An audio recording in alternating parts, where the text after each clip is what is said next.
Hey YouTube, this is Eric, going to be doing a review today on the device label Blaster. That's my fiance's dog barking, wife's dog barking.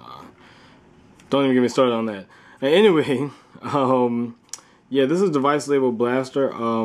Really good figure. I mean, not really that much I can say about him. He's a USB cord extender, or not really sure. I think it's a USB hub. I think that's what they call it. But he's actually more designed after a laptop. And you get a pretty cool Autobot logo. And I don't think the camera's picking it up, but there are lines, varying between dark red and light red. And it looks okay. Originally, it was supposed to be Windows XP background back there, but I guess they changed it because, I don't know, I guess because maybe Windows had a problem with it. I don't know. But it actually does fit more in with the character, and the character himself, is yellow, red, and black. So it kind of works with the overall character's color scheme. And just for the details on this, it's really detailed. It has the individual keys molded. Can't really push it in though. It's just molded on there. The mouse pad, and I'm guessing this is a power button. Speakers right there, and Toshiba written right there. I've heard some people don't really like the fact that it says Toshiba on here. I'm not sure why, because it's supposed to be a laptop. Even though it's a fat laptop, it's still a laptop. Size-wise, it's pretty good size. Let me see. The usual animated lockdown. So as far as the size goes, lengthwise, he is about the same length as a deluxe car. Probably the same width because he has a lot of stuff underneath him. He comes in this. Sorry about that. He comes in this box after the box-to-box fell. And yep, device label Blaster. He connects to your computer. You can fit CDs, not CDs, the cassette box in there, and just more stuff about him. Pretty cool box, I guess. I like to keep the Japanese figures boxes. I don't know why. So yeah, that's about all he can do. I mean, it does work, but other than that, it's pretty cool mode. It's not the boombox that Blaster used to be, but it's a pretty good update. Alright, so let's start the transformation. Alright, for the transformation, I like to flip this up. These are going to be his feet, and you just kind of pull them out. And pull this out as well. Alright. Now you take him, turn him around. You want to get the USB ports facing that way. Get this little foot out. This other little foot. Starting to take shape now. Now you take his hands. You fold those guys down, and you can take this and now kind of push it back, because you're going to separate it and bring the arms up. Alright, so now what we can do is we could take this and pull that back and spin the arms around, with the fist around. I do the same thing over here, and this fist tends to get stuck, and it didn't this time, so it made a liar out of me. Alright. That's about almost done.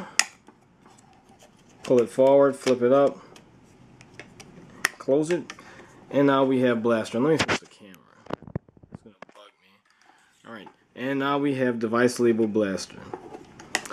From what I understand, he can actually hold G1 Blaster's gun in his fist. I don't have G1 Blaster, which is why I got this guy. I don't have any Blaster at all. So he works pretty well for me as a Blaster. Here he is from the back. Some people complained about this, but I mean, it looks pretty good as a cape, I think. And right here I can see why they might have changed the Windows XP logo, because this will be blue back here, and it looks better red. It kind of blends in with his color scheme. He is a little plain. A lot of missed opportunities to paint things. Like, I would have liked if these would have been yellow. Maybe some silver highlights down on his wrist there. Really not much I guess you could do down here. but maybe, you know, some painted details on his legs. I don't know, I mean, it's kind of plain, but, you know, I guess the original blaster wasn't that color heavy. I saw JT Mitchell's review, and his blaster, the legs would be stuck right here, but mine has no problem staying like that.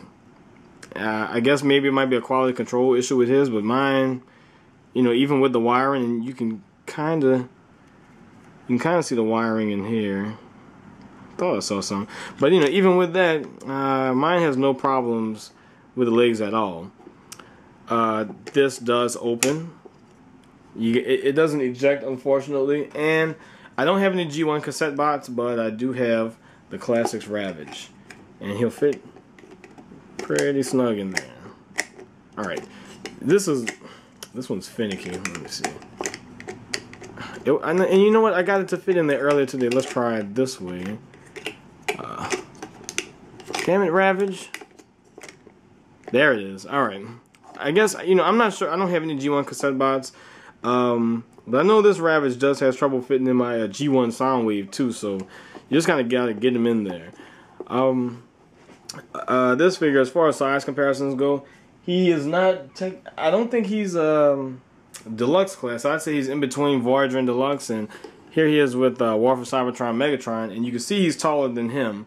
And I should have probably got a Voyager out, but he's shorter than a Voyager, so he's actually, you know, in between Voyager and Deluxe. He does have some nice posability. All this spins, you know. He doesn't have any waist rotation though, which kind of sucks, but I guess it makes sense since there's like electronics in here. I would have liked if he came with a gun. Unfortunately, he does not. It would have really made sense to have him come with a, you know, an updated G1 blaster gun, but he doesn't. His head also is not on a ball joint from what I can tell. It just turns left and right. But he does have really good light piping. The yellow light piping. So, yeah, final consensus about this guy. I like him a lot. I don't have any blasters. I skipped on the shitty Cybertron, well, Universe repaint of Cybertron Soundwave, because that did not do it for me as far as blaster goes. And this is a very good update to the G1 blaster. Not as tall. It doesn't come with a gun, but, you know, I think it looks good. He's just as bulky, and he fits in really well with the Classics line. So I like him because of that. I don't have any quality control issues with mine. You know, again, JT Mitchell, you know, he complained that his knees wouldn't stay, but mine have no problem with it at all. And he does stand up pretty nice. You know, if I could, you know, if I was going to take the time to get him into a pose, he would stand really nice, and he displays really well. I actually like this guy so much that today I decided to order the Music Label Soundwave. So when I get the Music Label Soundwave, I'll do a review on him too. But this guy was about $70. I got him yesterday, and I do recommend him. But I've heard rumors that Toshiba is going to import the device label line down to America. So if you want to wait it out, because he's not going to go anywhere. You know, if you want to wait it out, go ahead and do that. But otherwise, I do recommend him, and he looks fantastic with the Classics figures. Let me just get Ravage out of here. Another thing I'd like to note, he cannot hold Ravage in device mode because in device mode, his head's in there. There's no way Ravage would fit. Kind of sucks, but, you know, whatever. So, yeah, that's about it for this guy's review. I do recommend him, especially if you have some extra cash laying around. So, that's about it, you guys. Peace.